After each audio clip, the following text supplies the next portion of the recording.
Here at the church and online together with one voice said, amen, amen. You may be seated this morning. Welcome again. We're so glad that you're here this morning. So glad to see your faces. So glad to see you guys and celebrating and worshiping our King of Kings this morning. We're going to continue in our series. I know we had a 2-week kind of me not being here, had a guest communicator here. We took a staycation. Which means that it was a stay-cation. You know, we stayed at home and we made the best of it. It was a lot of fun, but glad to be back with you guys, just worshiping our God and just sharing His Word to you as we see what He has to say to us. I just want to start off with a question that is, how many of you are really bad? And when I say really bad, I mean like really bad with directions. I'm first foremost on that. Who's bad in directions? Okay, we got a couple confessionals here. Okay, we got to go. So how many of you are so bad that even if Siri told you, take left, take right, how many of you still get lost? Yeah, that's right. We got one, at least. I've got 2 companions here. I'm the same way. It doesn't matter if I have Siri or not. It's better to have Siri on my side, It's best if Marisa is with me as the one that helps me guide, because I am really, really bad in directions. In 2006, the family, we were trying to go to South Texas, where I grew up in Rio Grande Valley. I grew up in Mission, Texas. My family is still in that area, and in 2006, we decided, let's do Thanksgiving there. Let's have Christmas during Thanksgiving. So off we went. We lived in Austin at the time. We were going on 281. We're going southbound. We're talking. We're having fun. We're joking around. We're singing songs. And next thing you know it, I see a body of water, right? Now, if you know anything about going South Texas, you shouldn't see any body of water anywhere going to the valley, unless you're in Corpus. And that's what ended up happening. Ended up in Corpus, and I'm thinking, how did this happen? Marisa knew how it happened. I was driving. So here's this huge body of water. I'm thinking, oh my goodness, we are lost. That was the years before Siri came along. That was the years before you had like Google it, right? We had our flip phones. And I just looked for something that looked familiar. It was already late at night. Finally, I saw a road that I thought I recognized. I thought maybe it would lead us to South Texas. And I saw a little sign say, going to Progreso. And I thought, I don't want to go to Progreso, but that's South Texas. So I said, okay, let's go this road. And it got really, really dark, really, really fast. And this road we were taking was pitch dark. And we made the best out of it. Marisa's an optimist by heart, and she was like, let's sing some carols. And I'm thinking, that's a good idea. So we started singing some carols. We started singing some Christmas songs, and, we were just as happy as happy could be. And we were talking about gifts and what we get people for a gift. And one of the kids was saying something. I looked at the rearview mirror, looking at my kid, and all of a sudden I look up to the front, and there's a deer right in front of me. We were going on a van. And I'm thinking, oh, poor Bambi, he's going to get it. And sure enough, man, I didn't slow down. I knew better, because if you slow down, that deer's coming into your windshield. If you speed up, you run the risk of rolling over. And so I decided, okay, I am so sorry, Bambi. And boom, we hit the deer. It went flying off to the side. And no, I didn't mount it into the van thinking that we would make some meat. Now I think in hindsight, maybe I should have done that. But I didn't do that at the time. The hood of the van just comes flopping into the windshield. Once I hit the deer, I'm going about 75 miles an hour. The smoke is dense. It is just smoking from I don't know what inside the hood. It's just smoking. I can barely see. I'm looking through that little crack, right? That little crack. The hood is up. It's already on the windshield. I'm looking through that little crack, and I'm driving like a cholo. If you know what a cholo is, I'm just driving backwards, just trying to navigate my way without crashing anywhere. So I'm driving and trying to find my way. I ended up in the side of the road, and there's water just gushing down, everywhere. And again, this is the years of flip phones, and I called my mom and said, hey, I'm not quite sure where I'm at. I think we're getting towards the city called Progreso. I don't know how far we are from that. And she's like an hour and a half from there. And she said, well, I'll meet you at the nearest convenience store from that one street you're coming in. I was like, that's fine if I can make it there. So I'm now down looking at the van. It looks horrible, water everywhere. And I decide, okay, I'm going to MacGyver this. For those of you who are old enough, you know who MacGyver is. He can do just about anything. He can create a bomb out of dust. So I decided, I'm going to MacGyver this. So I grabbed that hood, I put it down, I grabbed my belt, and I just attached it to the vehicle somehow. And how I did it, I'm not quite sure, but I did. I got it done. And we're just going to go. And that's it. This vehicle still works, so we're just going to head out there because nobody had been passing that road since we had the accident. So we just headed down that way. So we finally got to Progresso. My mom met us there, and she got us back to her home. A couple of things that I realized out of that incident and many other times that I got lost. And this is what I noticed about life in general when you get lost. And this is what I learned. Now, this is an expert talking to you, by the way. I am the king of getting lost. And this is what I've learned. People who get lost almost never get lost on purpose. When you get lost, it's not because you went out and said, you know what, today's a good day to get lost. I'm going to get lost, and it's going to be awesome. No, when you get lost, it's because it wasn't on purpose. You just got lost. I also learned this, that you are lost before you know you're lost, right? It's not until you're way in it that you realize, wait a minute, I am way lost. Usually it happens that way. You realize you're lost way after the fact you got lost. And also I've learned this, that you always end up where the road you took you, right? You always end up where the road that you took you. And I believe there's this basic principle that's going on in the road as it's also going on in our lives. And this is this principle, and that is, it is the principle of the path, the principle of the path. And the principle of the path reads this way. It's your direction, not your intentions, that determine your destination. Let me say it again. It's your direction, not your intentions, that determine your destination. I give you a perfect example. If I decide to go to San Antonio, I take I-35. No, I'm sorry. If I decide to go to Dallas and I take I-35 southbound, is that going to get me to Dallas? No, right? If I'm going southbound on I-35, that'll get me to San Antonio, not Dallas. Okay, let's just say I decide, you know what? I'm going to take I-35 southbound, and I'm going to pray. I'm just going to pray really hard. Man, I'm going to put all my prayer, and I'm going to go Catholic on people. Like, since I grew up Catholic, I'm like, you know what? I'm going to go old school. I'm going to even light a candle, right? And I'm just going to pray like crazy that I end up in Dallas. Am I going to end up in Dallas? No, I'm going I-35 southbound. What if that morning, I say, you know what? I'm just going to blow up a little candle, and I'm just going to wish upon a star that I'm going to end up in Dallas taking I-35 southbound. Am I going to get there? No. Why? Because it's your direction, not your intentions, that lead to your destination, that determine your destination. You see, your path is everything. The choices you make has a lot to do with where you'll end up. And this is going to sound almost like unbiblical and unspiritual, but if you pray, listen, you're going to be like maybe shocked on this one, but even if you pray, if you're going the wrong path, you're still going to end up in the destination in which your path leads you. Even if you're praying really hard, you're thinking, man, I'm just going to pray like crazy. Your path determines your destination. Your path is what determines it. Not your dreams. You might be like, man, I have this vision for my life. Man, I have this dream for my life. I think a lot of good things are going to happen. Even you could be very optimistic. You'd be like, man, I'm the most optimistic person you'll find, and that's going to get me there. I'm going to tell you, not even your optimism, your sense of dreams and desires, none of that is going to get you to the destination you want. It's the path that's going to get you to the destination that you want. It's your path. It's your path. And everyone has a picture. Everyone, all of you here, you have a picture. You have a picture of your ideal relationship, maybe. You have a picture of where you want to be at your job. You have a picture of what you want in a church. You have a picture of what you want out of school. You have a picture of your health, of where you want to be. You have a picture of where you want your finances to be. And your hopes, your dreams, even your prayers are not going to get you to that ideal picture you have in your head.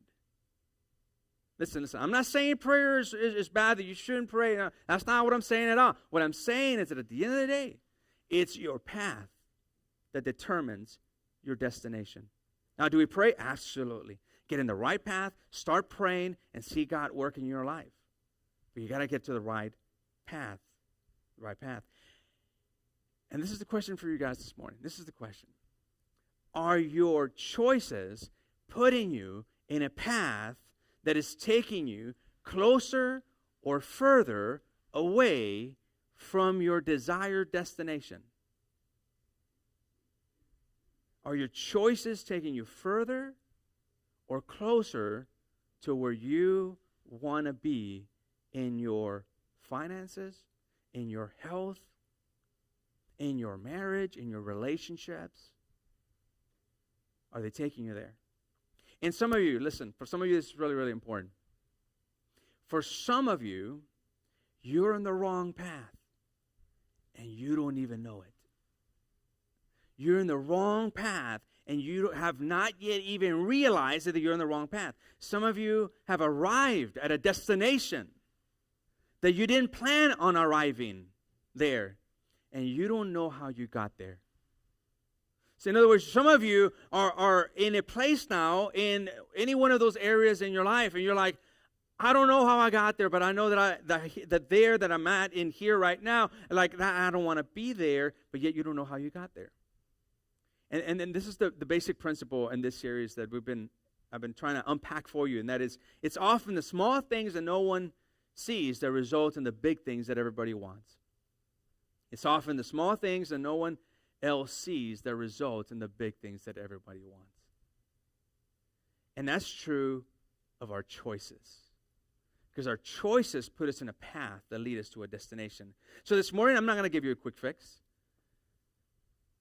because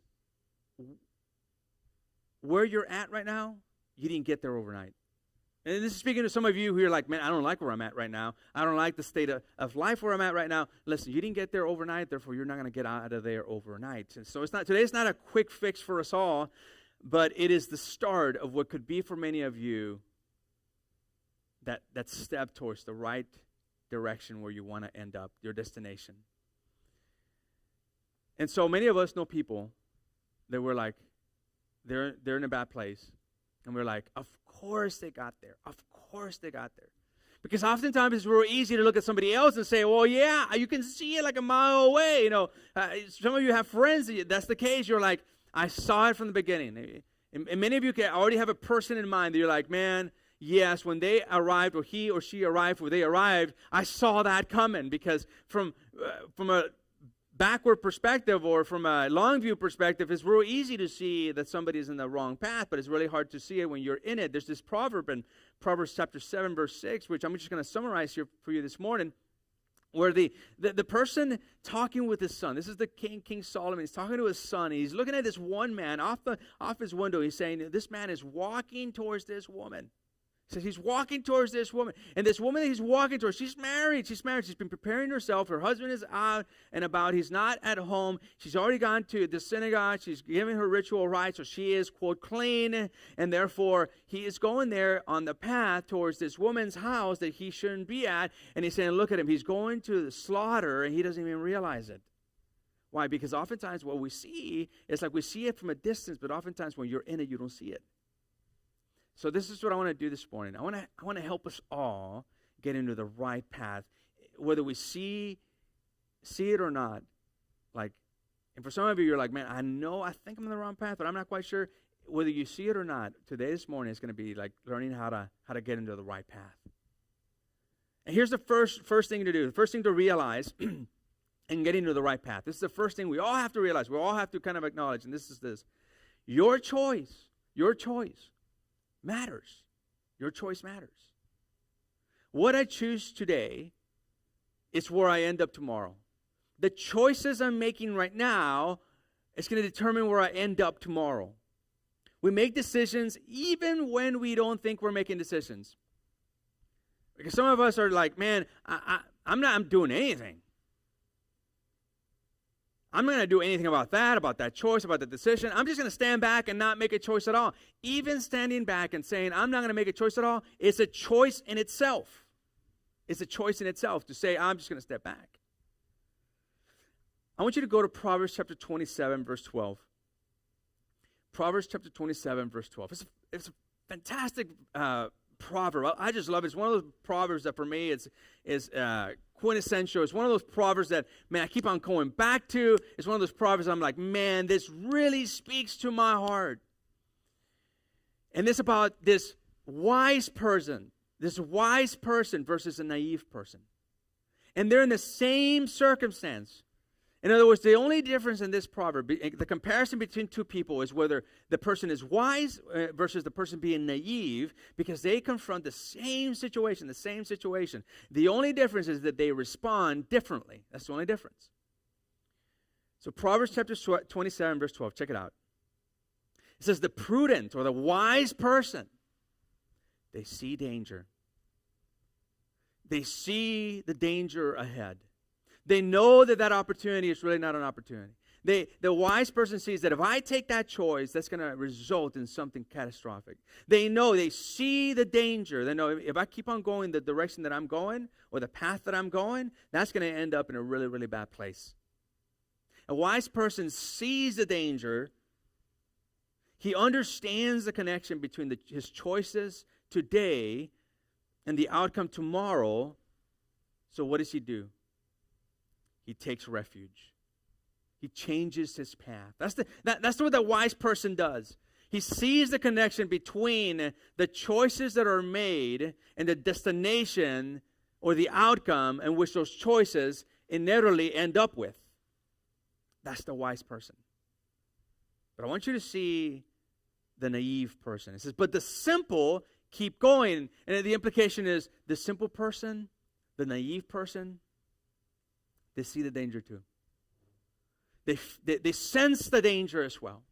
They know that the choice that you're about to make is not a really good choice, but they keep going. See, it's the same circumstance as the wise and the unwise. The circumstance doesn't change. The choices don't change. The only thing that changes is the response. And so for the person that is naive, he keeps going and they suffer for it.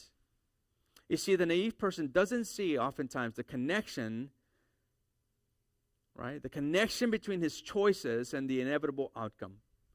Oftentimes the naive person is blinded by the here and now and forgets of what could actually happen with the kind of choices that he or she is making. It's the mentality of, it's going to take care of itself. Ever been in that situation where you're like, it's just going to take care of itself. And in some cases, it's much worse than that. What's so obvious to us about others is not so obvious to others about themselves. Why? Because oftentimes, this is going to be important for you to understand. Oftentimes, when we're making choices, when we know that we're making a choice that is leading us into a path that is going to have a certain destination at the end of it, we expect to be the exception. Ever been there? You're doing something you shouldn't do. You're like, oh man, I'm going to do this, but it's not going to happen to me. I'm going to continue to make these choices, but I'm going to be the exception. And that's oftentimes what happens is we think for some reason, we put ourselves in a category where we're in the exception category. In other words, if other people make those kind of choices, man, I see it from a distance. They're going to fall short. They're going to be in real trouble. But boy, if I make those kind of choices, for some odd, crazy reason, we seem to think that we're going to bypass. We're going to just kind of, bypass the whole bad outcome. And we see it all around us. We see it even in our own lives. When you look at your past and you look at the things that have happened in your past, you're like, man, I should have known better. As a matter of fact, I did know better, but I still went into it, and a lot of it is because we expected to be the exception. Here's the second thing you've got to realize. This is the second thing. Not only the choices matter, but your focus matters too. Your focus matters as well. If you want to get in the right path, right? You want to be in the destination you envision to be, that God has called you to be at, right? Your focus actually matters. Because what grabs your attention will determine your destination. It'll determine where you end up. So what's your focus? I want you to go to Psalm 119, verse 35. Psalm 119, verse 35. I love what the psalmist says. He just with this raw heart. And that's what I love about the psalmist. And oftentimes the psalmist, a vast majority of the psalms is King David. He's a man that makes a lot of right choices, but then also he makes a lot of choices where he expected to be the exception. He just expected that maybe the consequences wouldn't fall on him, and he sees that in the aftermath that he wasn't the exception. And here he is in Psalm 119, verse 35. He says, "Direct me in the path of your commands, for there I find delight." And it's this prayer. He's like, Lord, can you just direct me in the path of your commands, or what you say?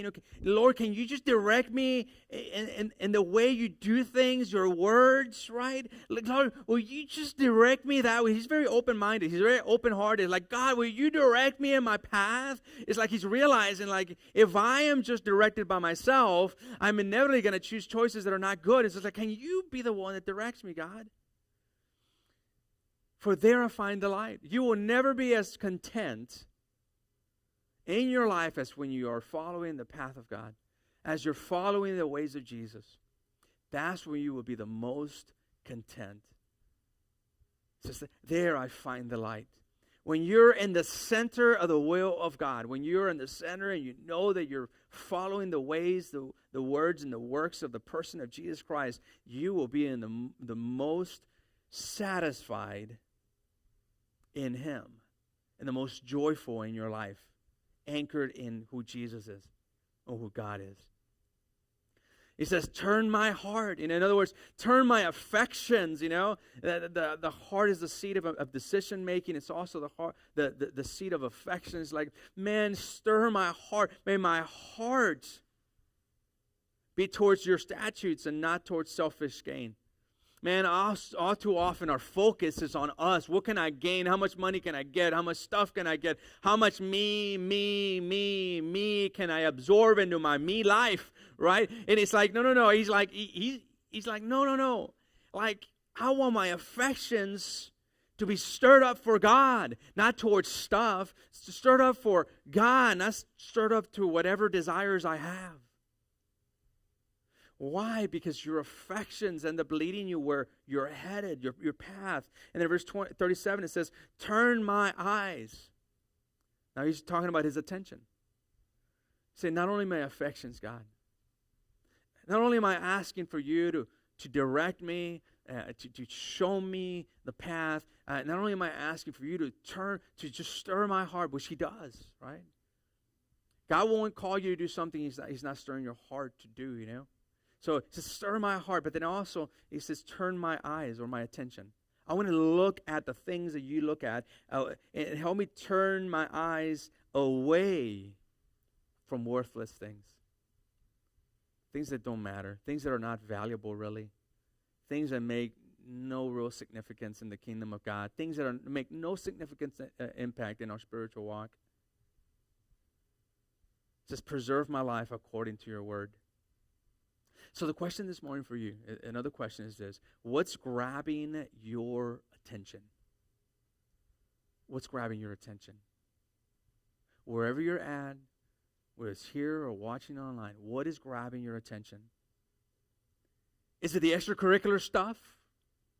Not only for kids, but for ourselves. That's what's grabbing your attention. Is it the long hours? You're busting out all crazy hours, and that's grabbing your attention. Is it for some it's video gaming, it's gaming. For some it's the girl at work. It might be that it's conspiracy theories. All these things. What is grabbing your attention? Because it might be that because you're so focused on that, we're less focused on what God is doing. You got to stay focused and make those changes. I want you to go to Proverbs chapter 4, verse 25 with me. Go to Proverbs chapter 4, verse 25. It's one of those Proverbs that, oftentimes we look at it, we're like, man, some of you know it by memory even. So go to Proverbs chapter 4, verse 25. It says, let your eyes look straight ahead.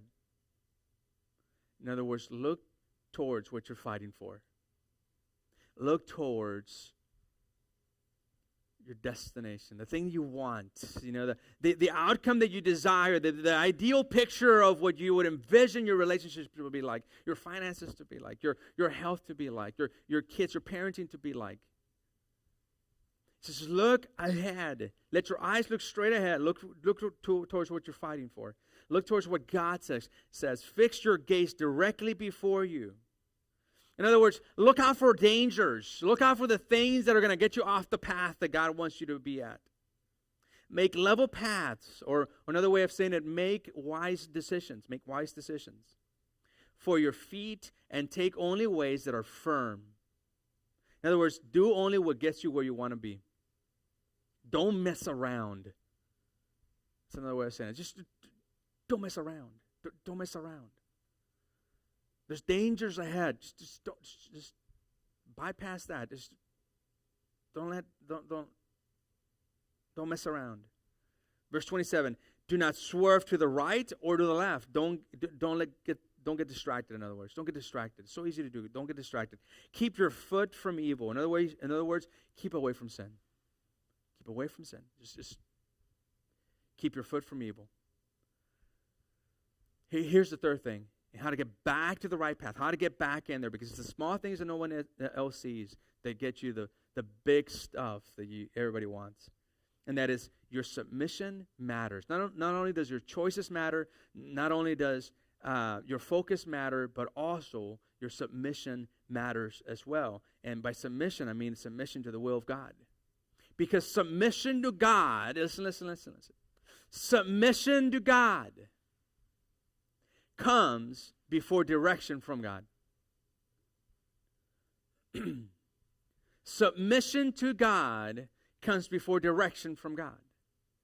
In other words, some of us here this morning, you might be thinking, man, I just want God to lead me. I want God to show me. I want to take the right path. But if you're not submitting to God, if you're not like, God, here I am sincere, I am coming before you, God, and I will do what you want me to do. Is when we get to that point, submission, like what you say, God, I'm going to do, that's when we start seeing very, very, very clearly what God wants us to do, where He wants us to be, what is the next step in our life.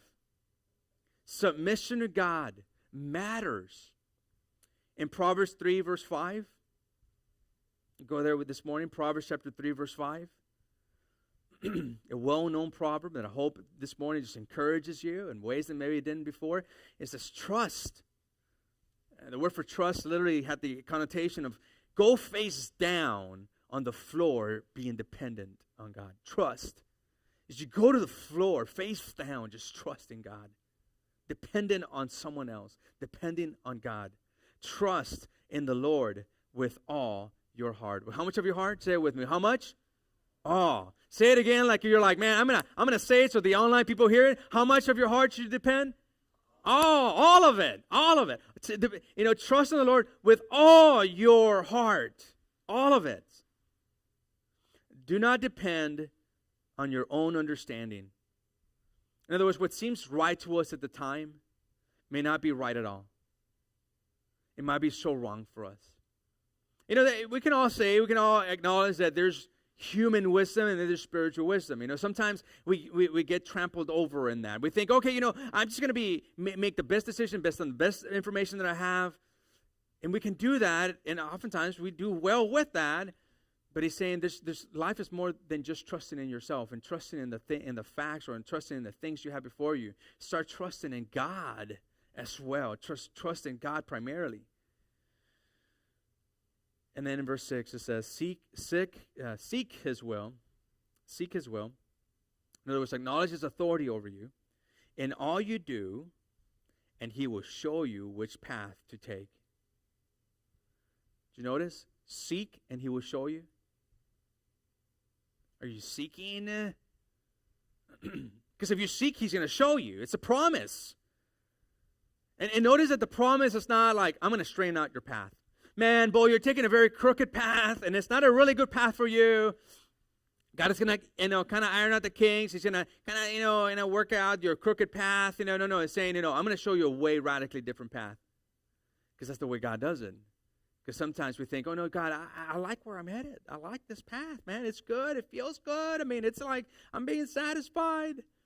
And God's like, I know you are. And you wanted me to just kind of tinker with your path. And somehow you want to end up with a close relationship with me. And God is like, no, that's the way it works. I'm going to show you which path to take. And it might be very radically different than the one you're taking right now. But it's a promise. It's a promise. When you seek him, he will show you. God shows an earnest, an honest, a sincere seeker what he or she needs to know. You might be here this morning thinking, I'm not seeing. Are you seeking? I am seeking, Pastor Jesse. I am seeking with all my heart. Well, then are you listening? Because he's talking. And he's saying. And if you think he's not talking with you, it's because you're not listening. Because he's speaking loud and clear. You just don't want to listen. So how serious are you? Here's three questions to ask and a prayer to pray. 3 questions to ask and a prayer to pray. Here's the first one. Am I being distracted by sin? Because a little sin can do a lot of damage. It'll take you on a path away from where you want to be. Just a little sin will take you away from the path that you want to be. Second question is this. Is this pleasing to God? Is this pleasing to God? Is asking God the question, God, is this pleasing to you? Is me doing this pleasing to you? Is my choice, these choices pleasing to you? Is my relationship pleasing to you? Because the popular thing is not always the right thing to do. So God, is this pleasing to you? And then number 3, does this lure me away from where I want to be? Does this lure me away from where I want to be? Because not every opportunity is yours to take. And you got to ask the question. Listen, you got to ask the question like, is me doing this going to lure me away from the very presence of God in my life? And if it is, don't do it. Just be the wise person that sees the danger and avoids it. Here's I think a worthy prayer. This is one of those prayers in my life that keeps on coming up. There's several prayers in my life that I tend to pray consistently that over the course of several decades now, this is one of those prayers that keeps on coming back, and it's rooted in Proverbs 27:12, and it's this prayer. Lord, help us to see trouble coming long before it gets here, and give us the wisdom to know what to do and the courage to do it. Let me say it again for those of you who are writing it down. There's a noteworthy prayer. Lord, help us to see trouble coming long before it gets here. And give us the wisdom to know what to do and the courage to do it. I know we don't have it in the slide. Next service we'll have it. But so try